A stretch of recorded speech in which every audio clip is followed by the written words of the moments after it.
a esos sectores populares que hoy articulan la nueva izquierda española, que sean honestos. Nosotros estamos dispuestos a colaborar para democratizar el Estado, pero os pedimos una cosa: ser honestos. Y el día que comprobéis que esa democratización es imposible, sumaros a los independentistas en las naciones del Estado para poner en marcha procesos constituyentes en este Estado. Ese es el ejercicio de honestidad que les quiero pedir, porque esa es la única solución. ¿Sabéis por qué? Porque en las naciones de este Estado, en Galicia, en Cataluña, en Euskal Herria, hay relación de fuerzas para hacer ese proceso. En el Estado español no.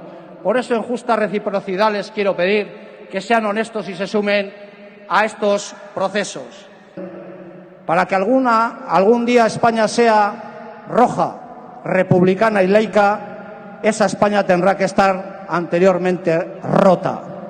La reflexión que también le quiero hacer a esa izquierda nueva en España: el proyecto de dominación de las élites económicas y oligárquicas españolas pivota sobre el mantenimiento de la unidad de España.